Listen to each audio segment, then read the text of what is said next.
Imagine a king whose wounds are so severe that the entire kingdom begins to die. Rivers dry up, crops fail, and life itself becomes invisible. Sounds like fantasy. For T.S. Eliot, this ancient legend becomes the perfect metaphor for modern civilization.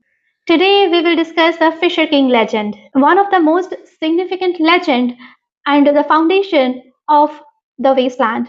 Eliot acknowledged his debt to Jessie L. Weston's From Ritual to Romance and James Fraser's The Golden Bough. Both works explored ancient fertility myths that influenced the structure and symbolism of the poem. According to the legend, Fisher King is a king who suffers from a mysterious wound, often located in the thigh or groin. Because of the king's injury, his kingdom becomes infertile. Crops fail, rivers dry up, and the land becomes barren. The health of the king and the fertility of the land are inseparably connected. The curse can only be broken if a worthy knight undertakes the spiritual quest and asks the correct healing questions. Once the king is healed, the land is restored to fertility. Thus, the legend symbolizes the connection between spiritual health and social renewal. Eliot adapts this myth to describe the post First World War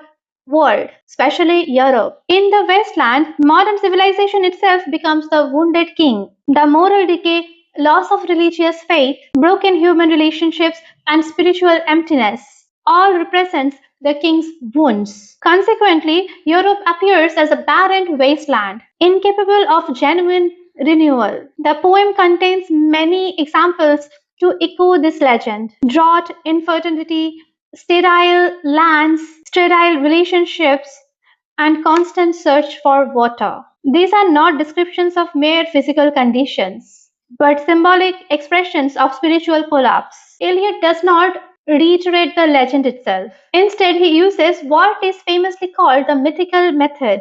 Ancient myth provides an organizing framework through which the chaos of modern life becomes intelligible. The myth transfers individual experiences of despair into a universal human pattern of fall, suffering, and possible redemption. The ending of the poem offers hope, though not certainty. The commands Datta, Dayadvam, Damayata, together with Shanti, suggest that healing is possible if humanity undergoes ethical and moral renewal. Therefore, the Fisher King is not only a medieval character, he symbolizes modern civilization itself, wounded by moral and spiritual decay, waiting for regeneration through self-discipline, compassion, and wisdom.